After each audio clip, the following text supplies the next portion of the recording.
Welcome to Toy Business Unboxed, your gateway to the secrets of the toy industry. Here, Jason Shea, a toy entrepreneur and expert in the field. Every product we develop is really inspired by some of the real life experience that we have with our son. 60% of all toys last year were sold on Amazon, which is incredible. Be passionate about it because it's a road, it's a journey. Like when you have an idea that you think is like gonna somewhat like change the world, make things better, I'd say go for it. We'll guide you through the enchanting world of toy design, marketing, and manufacturing. Now let the unboxing begin. Welcome back to another episode of Toy Business Unboxed. Today, we're joined by Jeff, a longtime game designer who have been creating fun, family-friendly cards and board games since 2006. And you might know some of his hit games like Toasted or Roasted. But today, we're talking about something new that he have designed, the Campfire Smokeout, which is his first journey on self-publishing his own games. And thank you so much and welcome to the show today, Jeff. Oh, well, thanks, Jason. And I'm really happy to be here on your podcast. So before we talk about your newest games, I want to kind of go into your background because you have been in the industry for so many years. Like I mentioned, like since 2006. Can you kind of just share your journey so far within the toys and game industry? Yes, gladly. So when you say I've been involved in the game industry for that long, that certainly does sound like an impressive amount of time. In 2006 was sort of the moment I got inspired to sort of like, what was a bucket list thing I'd like to do? And, walk into a toy store and see a game on the shelf that I made just sort of, became that notion. And so I just started on a journey back then. And we mentioned the game Toasted or Roasted. I sort of picked a fun theme that I liked, toasting marshmallows around a campfire, developed a prototype, play tested it. But honestly, it took about 5 or 6 years before that project found a home. And since then, I've been designing different game designs and things like that. And my strategy is mostly to license the game concept, find a manufacturer, a publisher that really knows what they're doing, because I've learned very quickly that I've got a lot to learn. Yeah. And so it's been a very fun side gig for me, full-time, day job. But definitely have been engaged in the game making industry for a long time. I'm up here in the Boston area, so we have a robust game design community. We call ourselves a Game Makers Guild. So I've stepped into a leadership role in that group. We have a big indie game festival up here. Nice. So I volunteer on that staff to help with the sales, sponsorship sales, to help people's dreams going forward. So, so those are the things I enjoyed. Also mentoring, new game designers that are just trying to scratch the surface of how do I make my dream, my dream game be real, right? And so answering their questions and, giving guidance when possible. So all things I very much enjoy about this aspect of the toy and game industry. I see. Thank you so much for sharing that. So let's start up talking a little bit about this latest game that you designed. What is Campfire Smokeout all about? If you can explain kind of how to play and the reason behind that as well. All right, perfect. So Campfire Smokeout is kind of background as a product. Was I'd always been attracted to the 18 card format. There's several really fun games that are just based around 18 cards, love letters, and there's whole companies that are built around producing how clever can you be with 18 cards. And at the beginning of COVID, I'd always had the notion that sitting around a campfire and doesn't it always seem that the smoke goes right where you're sitting, right? So that was the notion, that setting would be a game. And I thought an 18 card format, keep it a simple set of components. And some game designers with those 18 cards, you can turn a card 4 ways, flip it over to the other side, combine it, all sorts of things, right? So I was really I started thinking about, an audience, right? Who would be playing this game? And so I Mhm. really thought of a family at the campsite. Maybe they just come from the general store at the campground. They're sitting at the picnic table. They could open up this game and play it and have a great time. Even with the fairly young players, but their favorite aunt and uncle would still have just as much fun playing it with them. So Mhm. Campfire Smokeout, it's I'll share it to your viewing audience, Jason, Yeah. but to your listening audience, an 18 card game. There's this nice little package that holds the 18 cards, and so it's got some nice material on it, and we start understanding what the game is. And on the inside is just a very simple rule set. It just Yeah. outlines, how to set up the game, how to play it, Mhm. a couple of examples. And for components, one card represents the smoke, and Yeah. you just don't want to get stuck in the smoke. That's the Okay. role of the game. And then each of the remaining cards creates a deck, and those cards you're going to get dealt 3 of these every round, and they are wind cards. So Okay. if the smoke comes to you, you're going to use one of your wind cards to, in this case, blow that smoke one player in this direction. I see. Yeah. Maybe they have a wind card that they can use, that they can choose to blow it 3 in this way, or turn it over 2 that way, Yeah. or maybe they've got a third kind of a card which they can pick how far it goes in one direction. And so Mhm. you just keep playing like that, moving the smoke from player to player until it comes to a player that has no more wind cards. That ends the round because that player's been smoked out. I Camp, see. Okay. Okay. Okay. Campfire Smokeout, right? Yeah. So what we do is we'll take the wind card that ended the round, and we'll put that face down in front of a player. That's going to mark that they've been smoked out one time. That Yeah. mean player that ended the round, they're going to start with the smoke in front of them next round. And when we all get more cards again for the next round, they're going to have to use one of theirs right away to move that smoke away. And we'll Okay. just keep playing like that until someone's smoked out 3 times, which Mhm. ends the game. And I whoever see. has the fewest smokeouts is the winner. I see. Okay. Okay. Yeah. Okay. So it's a very simple kind of play structure, a little bit of a hot potato there, right? You Yeah. don't want the smoke, it's there. But since I'm designing for a younger audience, Mhm. I'm also kind of try to be sensitive to, like a group of kids picking on another kid or something like that, right? Yeah. So, worked in a couple of subtle rules that keep the kids from ganging up on each other. Okay. And one of the most clever is that if there's a tie for the fewest smokeouts at the end of the game, Yeah. all of the players are going to share the victory unless one of those players was the one that sent the smoke to end the game. I see. And Okay. and now you've added on just this one extra, it's like one move removed back of that hot potato. It's like you don't want the smoke, but you don't want to be the one that sends the smoke. And so now you've got a fun, little interaction there. And once the kids gets that, then they really, sort of have to think about that. So and that's see. Campfire Smokeout. I see. Thank you so much for the overview. And what inspired you to go with the self-publishing route this time instead of like what you have been doing with previous games, which is licensing it to bigger publisher in the past? Right. So I continue to develop game ideas and attempt to license them. And in fact, last year I have a game that was licensed and it's coming out this fall. I'm super excited about that. Oh, More congrats. about that when the company makes the announcement.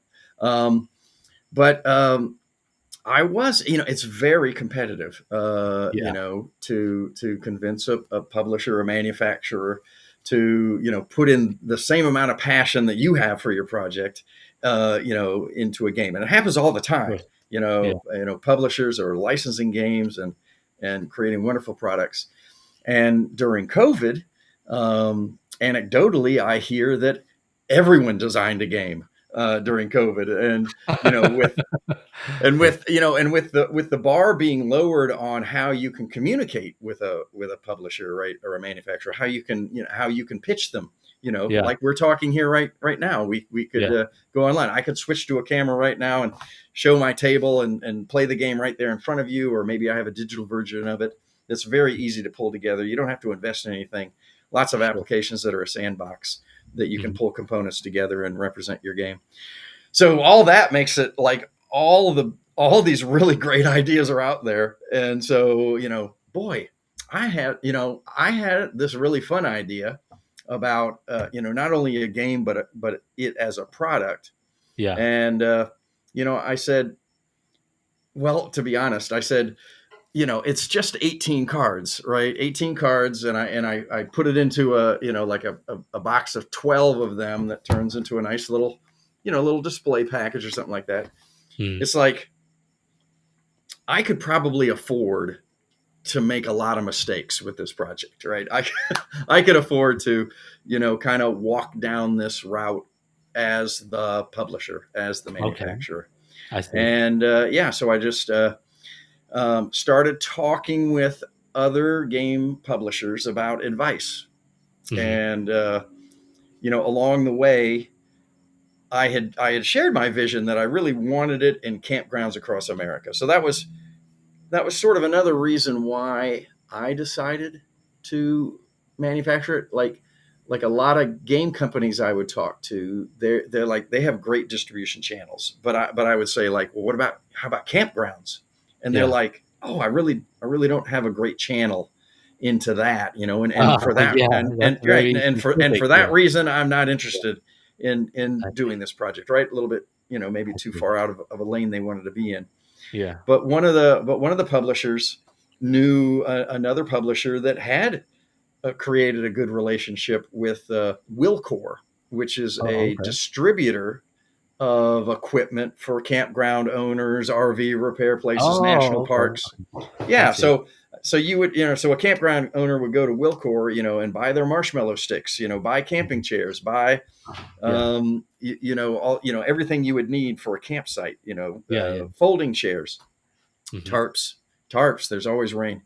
Um, and so that was really part of my vision, was to sell to Wilcor. Also because the toasted or roasted product that Tim Pacheski at Education Outdoors has just done a wonderful job of making this product available Mhm. to that camping market. And so See. I just Okay. sort of, I also kind of looked towards, how Tim had built that up, and, where he had done. So anyway, I got plugged into a publisher who had experience with Wilcor, and approached him with my idea, my game concept, sent him a copy to play, and he said, "Hey, let's set up a meeting I see. with Wilcor," and he did that and landed the deal, Oh, nice. and Okay. Yeah. so it's they're the biggest buyer of Campfire Smokeout.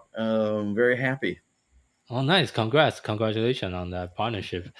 So in your journey, what would you say is your biggest surprise during this like self-publishing process? Interesting, biggest surprise. Um, Part of it was how hard it is to pull together graphics, right? Okay. I've as like a game designer who's trying to sell a game concept to a publisher, right? You can invest a bit of time into a prototype, but you can do a lot of like hand tweaking of it or whatever. You're really just trying to make the one sale, Yeah. and then they're going to do all those other jobs. So Mhm. just the notion of knowing when to hire help to Mhm. make things come together. So definitely worked with a wonderful artist, Emily Druid, at Emily at Art. And she did the just the very simple but impactful graphics of the game. But I decided, okay, I'm going to do all the all the stuff in design, and Mhm. whatever tools I could learn. So hack through that. So I would just say that was the part of the surprise. I mean, I knew I was going to run into parts of the job that either I didn't want to do or really I Mhm. couldn't do um, along the way. I see. Were there any major hurdle or delay that you didn't expect when you get into self-publishing? No, in this case, because it was sort of an I don't want to call it an experiment, but I sort of had the notion of a selling season for these games. I know campgrounds like buy in the early spring and things like that. So Yeah. so I had given myself enough ramp that would it be back in time from manufacturing in order to save be efficient in the actual physical manufacturing of it, combined the print run and shipping with some other games that Dan Hunzik at DPH Games, who is the publisher that I've paired with on this, that is got our Wilcor arrangement set up. So kind of fell into his timeline. But now we are coming to the sort of the end of this initial print run, and a couple of considerations are coming up that'll probably be pretty important decisions to make that probably could result in some delays. So obviously there's the tariff issue. These were manufactured in China. And then just another thing, as I talk to folks and things, it's a small package, right? Fits right in your pocket. You can take it camping, all those things. There's a lot of fun aspects for it being small and compact. But then, when you put a price point on it, does the consumer see, or does the retailer see that that's the price point they would have put on it? And doing some things like that. So that's the other sort of challenge looking at is, do we modify the price point a little bit, or do we bring more impact into the small package? So one of the things I did with the manufacturer was could you send me a white copy of both the package and the cards in plastic? And so now I've got a waterproof version of the game. Okay. Right now it's small enough to fit in a plastic bag, so that's how you would waterproof it. But if the whole package now was out of plastic, and that actually, it's a very modest price to generate a deck, but that basically doubles the price of the game unit. Does it double the manufacturer cost if you choose to make it waterproof? In the limited number of quotes I've received. Oh, really? Roughly close, and then add on the tariffs. So the first print run predated the tariffs. So it puts a lot of hard math on the process. For sure, I think it's definitely a learning process, and obviously the tariff is kind of no one was expecting that to happen this year, so that's something we all kind of have to deal with together as an industry. And I also run into a lot of tariff related issue myself. Yes, with my own toy company as well. So, and the next question I want to ask is, since you have also licensed several games in the past, what would you say is like the major difference between like licensing to a different bigger publisher versus just doing all the publishing yourself?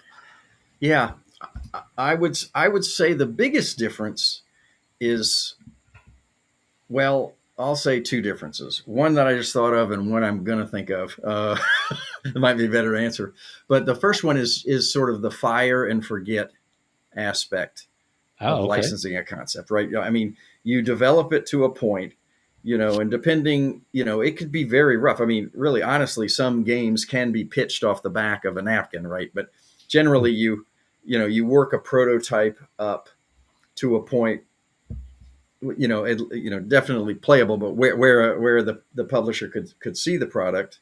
Definitely one that's conveyed the gameplay, because you need to play test it with lots of different people in your target audience. To understand that it's really hitting on all things. But you only need to get it to a certain point, and once you license it, right, once you sign on the dotted line, you've given them your baby, carefully package it up and hand it to them, and then they take care of everything. And then you just sit and wait patiently for the royalties to come rolling in. Very modest royalties. But with Campfire Smokeout, right, it really is if I'm not working on moving the product forward, finding another foothold, in the community, in the marketplace, then maybe no one is, right. And so now Campfire Smokeout just becomes a continual joy for me to continue to find clever ways to market it and continue to think about what is its path forward. I see. I see. So, how do you currently balance like between designing and I think you still work a full-time career on top of doing the design as well, right? How do you balance everything that's going on right now? Right. Yeah, I guess that's a skill all we adults have to master. One of the parts of growing up, right? I do come from the indie board game design community, and so most of the people I interact there, it is a a very big part of their life, but it is a like a slice of their life. Yeah. So it's honestly, my wife is very supportive, so I always have to remember to be just as supportive and thoughtful, for when she asks me for a little time away. I ask for time away to go to a gaming convention where I might be playing games or pitching my games, or even playing other people's prototypes to give them feedback. Sure. So always balance the family first. And the games for me, because it was a kind of a side gig, right? I never had to make the income of it, be critical to running the household, paying the bills, keeping the lights on, so to speak. Yeah. So it kept a bit of pressure off and still lets it be fun for me. I know there's a certain point where as truly a business, and this is certainly not a hobby for me, it is a business. But I've been able to keep the stakes being fairly low. And often in that case, right, the more you risk, the more there's a reward. So as a result, bringing a Campfire Smokeout to the market has been a very kind of slow and deliberate process, right? Can you get out to different venues, different conventions, spending more money to be present, with that, significantly help people's awareness of Campfire Smokeout, get more feedback, get more tips, get more great advice, of which I've gotten a lot of great advice, and some of which I've even tried to follow. Yeah. But that's just the balance there for me is, in those aspects. I see. So what is next? Any more new idea, new games coming that is in the... Yeah, I have a game that a fun thing about designing games and sort of getting better at it as you go along is that, usually the next thing, the game you've just designed is like the best game ever. You enjoy it the most. This is my favorite project ever. And then you get the next one you do is better than that one, right? I'm having more fun with it, right? So I really am having fun with two projects. One's a project that, I don't know, your inspiration to design board games comes from many places, but I sort of said, because I do this I often do like this camping theme, but I had this summertime game called Flashlights and Fireflies that GameRight licensed and produced, and I thought it would really be fun. That just sort of inspired me to say, like, I really need to have a game about each season, a winter game, a spring game, a summer game, a fall game. Okay. And I'd had a game about the fall that was about raking leaves. I called it Leave Me Alone.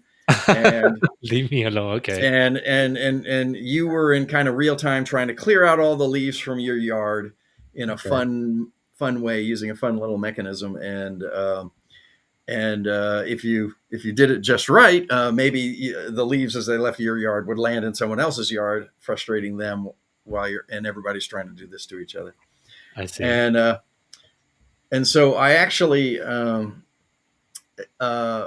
an opportunity to pitch that to a company last summer, and they really loved the game concept. Now they decided that they thought of an even more fun theme, and so they worked with me on, well, how could we make this fit into this world instead? And so that was actually a lot of fun.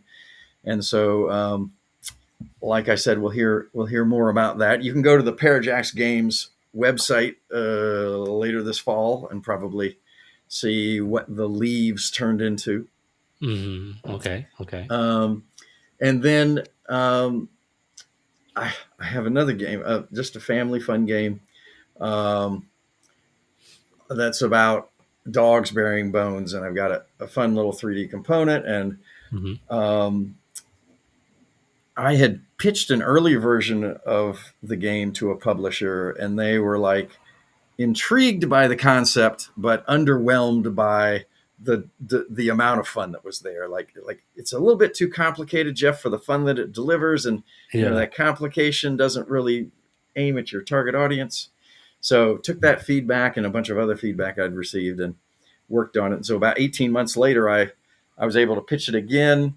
And a fun thing about this particular pitch was I was at Astra this year. Oh, okay. Yeah. Yeah. First time I was at Astra, and I was there sharing Campfire Smokeout and making some contacts and things like that. But I just had an opportunity to walk around and look at all the great products that are there at Astra, and how were people packaging them and presenting them. And I have this sort of 3D component in my concept for this game.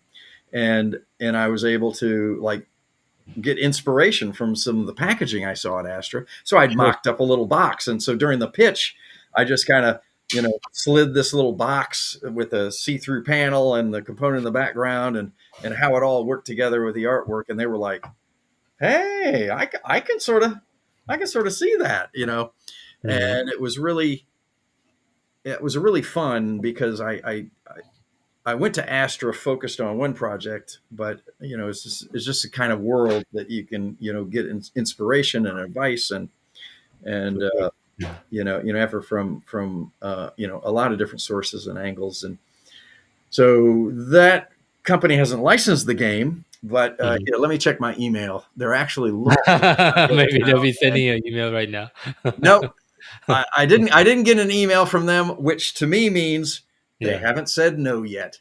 All right, I'll take that as a win, which is something as a game designer. I mean, it's so tough to make a connection because everything has to just line up perfect. And, just the notion that someone could say yes, as long as that's out there, that sort of keeps me going to keep designing and sharing and all those things.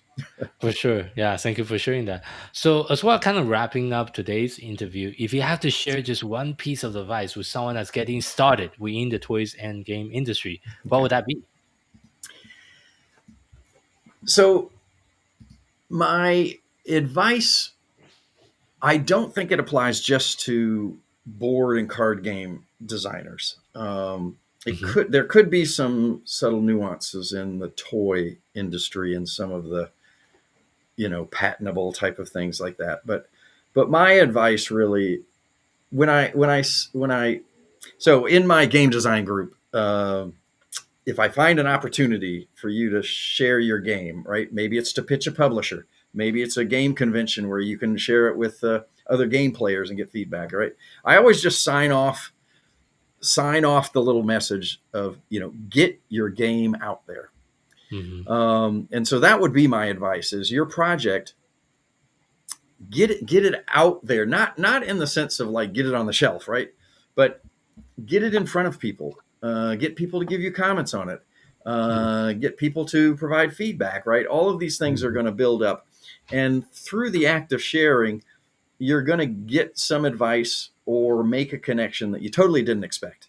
And it's going to lead you somewhere you totally didn't know, where your wonderful fun project can lead you. Mm. In the board game community, it's not completely super small, but a general rule of thumb is the best way to protect your game is to share it with as many people as possible, right? Mm. That way they'll associate that game concept with you as you're kind of bringing it through a process. So, some people, sometimes you're tempted to, kind of shelter your idea. But in the proper circumstances, my recommendation is get your project out there so you can get as much help on it as you possibly can. Yeah, that's a very good piece of advice. Thank you so much for sharing that. And for our audience that would love to learn a little bit more about you and your businesses, where is the best place for people to find you online? All right. Well, like I said, I'm my company, a pair of Jack's Games, family fun in 15 minutes is my motto. For those of you watching online, I just moved out of the way of the poster I have set up behind me. So you can go to pairjacksgames.com website. And, I have a landing page up there for, each of the game concepts that'll direct you where you can buy it. You can go to DPH Games, where you can buy a copy for yourself, or if you're a retailer, order from there. And then also at fair.com, DPH Games has a fair site where you can purchase it for your retail location. I see. Okay. Thank you so much for sharing that. And thank you so much for your time today, sharing your journey and some of your experiences with our audience on the show.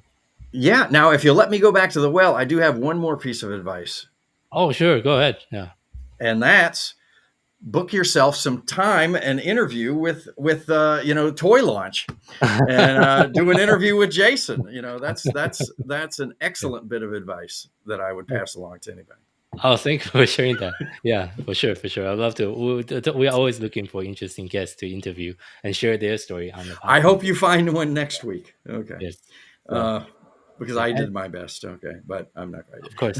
And for our listeners, thank you so much for tuning in to this episode of Toy Business Unboxed podcast. We hope you have really enjoyed today's conversation and find it insightful and inspiring. If you like what you have heard, be sure to subscribe to our podcast on your favorite platform so you never miss an episode. We really appreciate your support and would love it if you can leave us a review and share the podcast with your friend and colleague. For more resource, tips, and latest update within the toys and game industry, visit our website at toy-launch.com. Join the conversation and connect with us on social media using hashtag ToyBusinessUnboxed. We'd love to hear your feedback and suggestions for future episodes.